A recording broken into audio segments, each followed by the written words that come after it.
Welcome to another trip down the Bourbon Road with your hosts, Jim and Mike. So grab a glass of your favorite bourbon and kick back. We would like to thank our friends at Premium Bar Products for sponsoring this episode.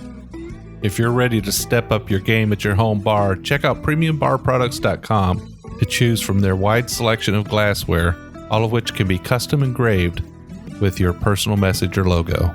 And there's no minimum order. So after the episode, head over to PremiumBarProducts.com and check out everything they have to offer. Now, let's get on with the show.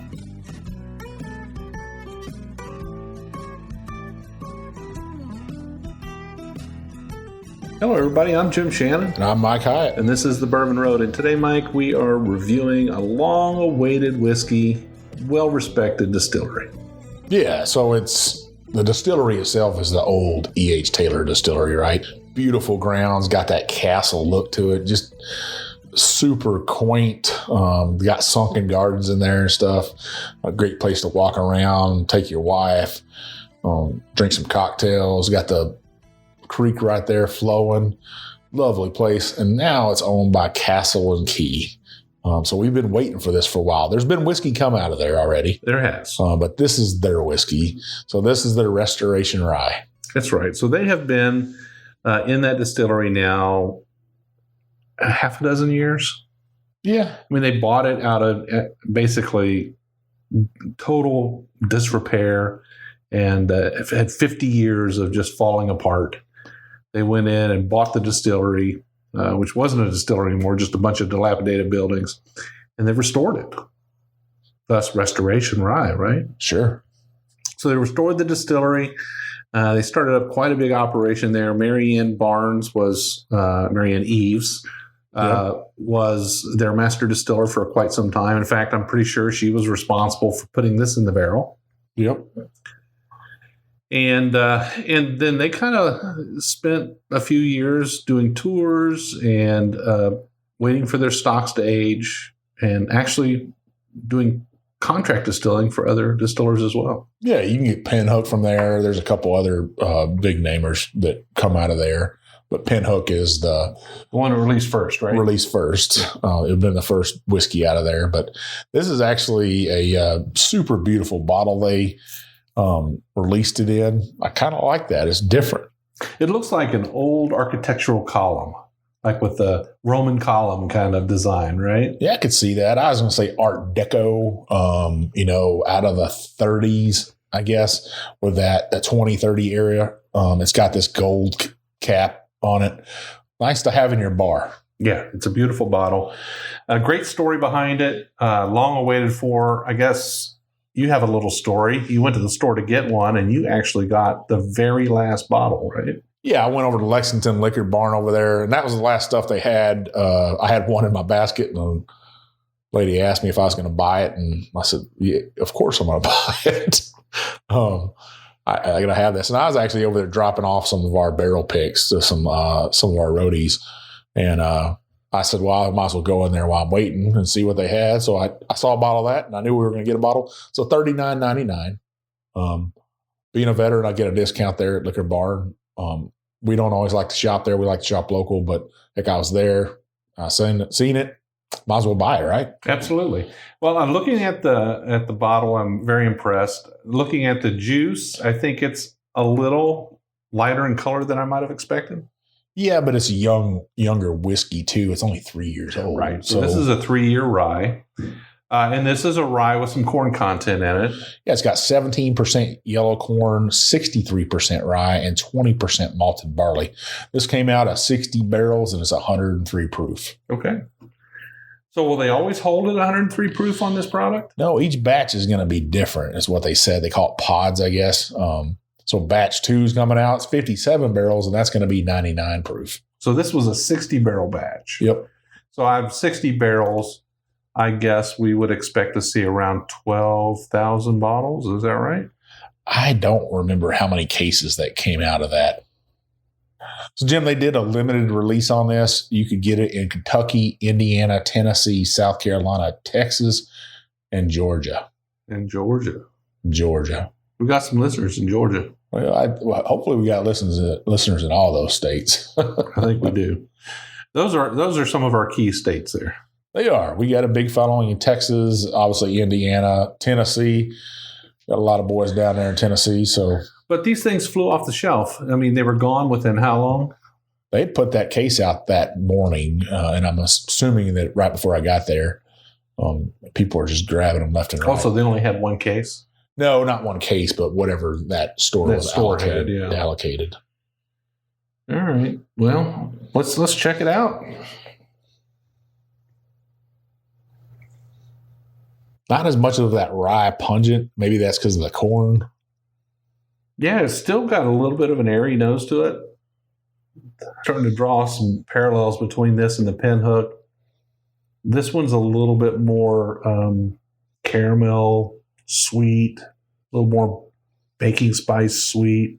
The Pinhook was a little bit lighter and airier, a little more minty. It's got a great nose on it, though. I can get a little bit of that oak on there. I just kind of smell that corn coming through a little bit more than I thought I would. And maybe that is that caramel, you're getting from it. Right. Those sugars. Not as I thought it would be more floral too, like Pinhook. You get those floral notes coming through. I don't get that on this. But it smells to me like a sweet corn puff, kind of a sweet cornbread, a little bit of... I can get some sweet cornbread on that. A little bit of syrup on it, maybe. A little bit of maple syrup and butter. You eat your cornbread with milk, like crumple it up? I've had it before with milk. That's so good right there. Yeah. Take some hot cornbread, crumple it up, put it in a cup, pour some milk over it, and eat it. Yeah, this one's got a great nose to it. I'm really looking forward to tasting it, Mike. Well, heck, let's taste it. Let's do it.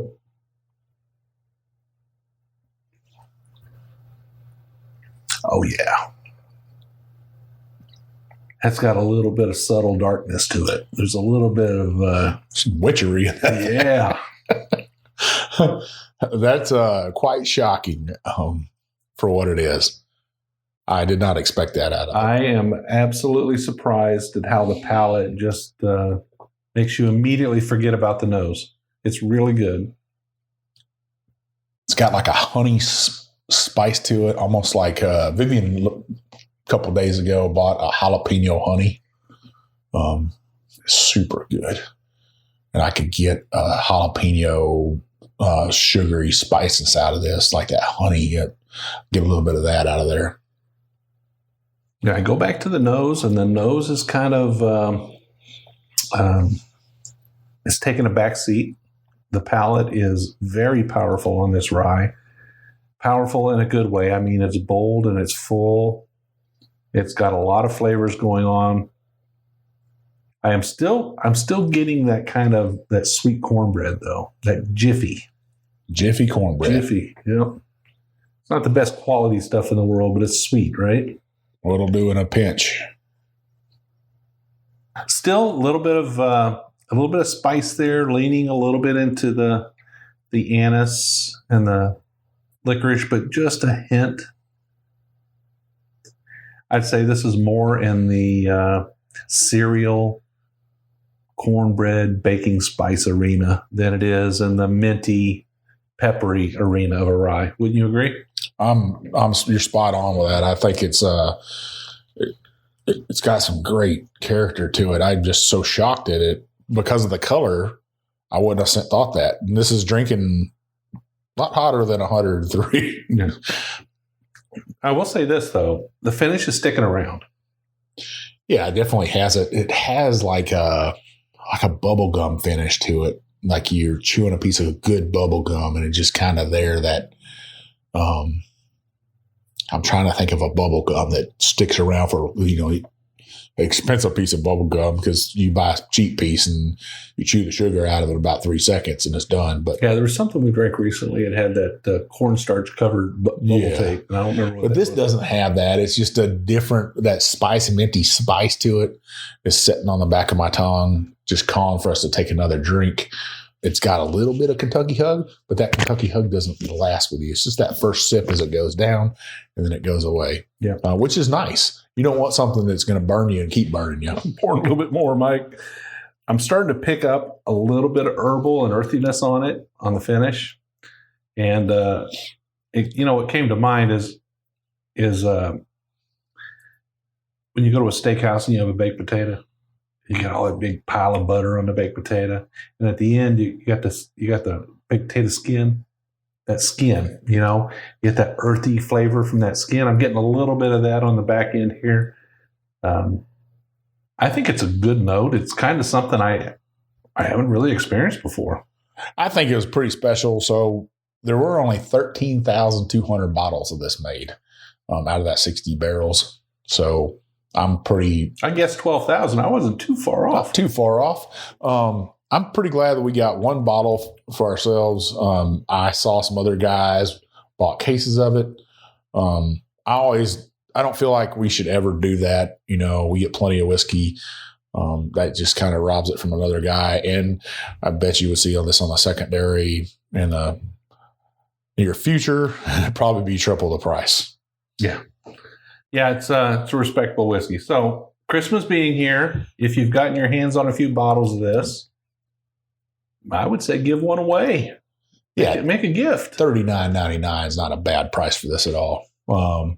Be it young, be it the nose was a tad off, it's a great sipper. It's a great sipper. I'd call it a buy all day long. I'll be excited to see batch 2 come out to see how it is at 99 proof. I know there's only 12,540 of those bottles coming out. So I would be real interested to see how this plays in an old fashioned. I bet it would be darn good. I'll just probably open it right up. Yep. Yeah, you wonder how Castle Key, when their bourbon comes out, how that's going to play to this. If you haven't been to Castle Key, you're in Kentucky, you don't know where it's at. If you're at Woodford Reserve, you drive right down the road, you can't miss it. Go past the Stave, great little restaurant to eat at. Keep going down the road, and you'll see Castle Key. You will not miss it. 5 miles another way, Wild Turkey. 5 miles another way, Buffalo Trace. Yeah, you're missing out. Four Roses, a few miles the other way. Yeah, Rebecca Ruth Candies. Yeah, there's all kinds of good stuff that you can do right there. You get places to eat, like I said, the Stave, Big Blue Liquors. Big Blue Liquors over in Lawrenceburg that has one of the largest barrel pick programs, I would say, in the country.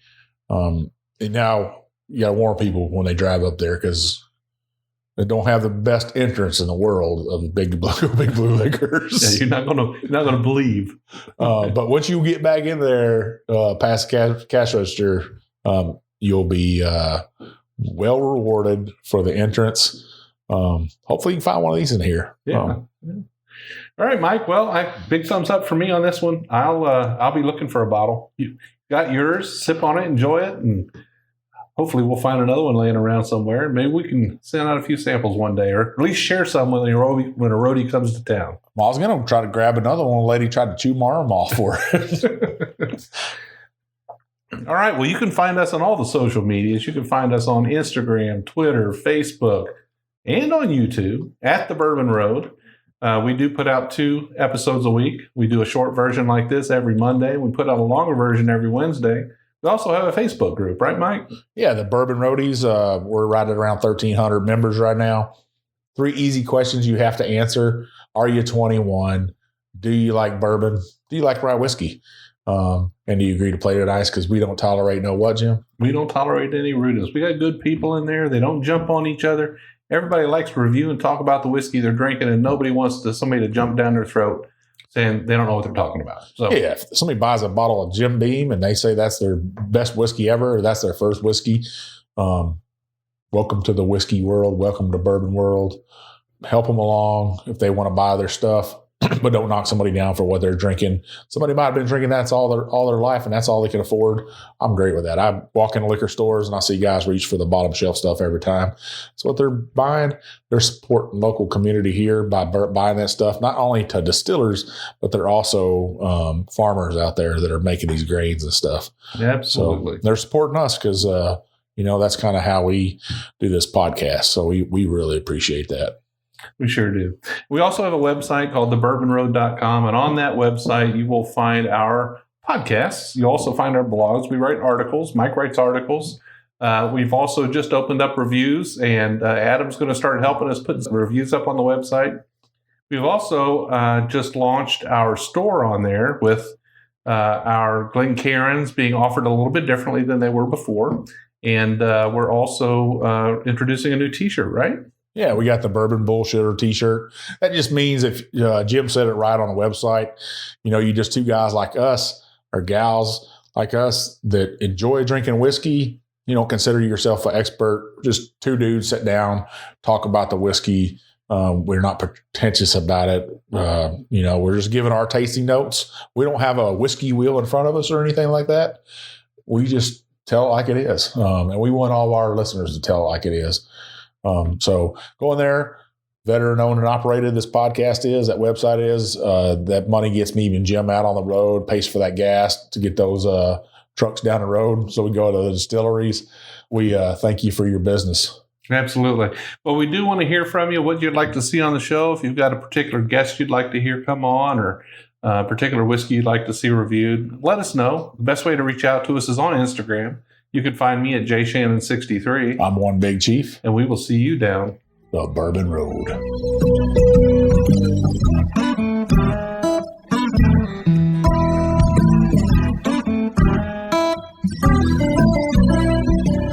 We do appreciate all of our listeners, and we'd like to thank you for taking time out of your day to hang out with us here on the Bourbon Road. We hope you enjoyed today's show, and if so, we would appreciate if you'd subscribe and rate us a 5-star with a review on iTunes. Make sure you follow us on Facebook, Twitter, and Instagram at the Bourbon Road. That way you'll be kept in the loop on all the Bourbon Road happenings. You can also visit our website at thebourbonroad.com to read our blog, listen to the show, or reach out to us directly. We always welcome comments or suggestions, and if you have an idea for a particular guest or topic, be sure to let us know. And again, thanks for hanging out with us.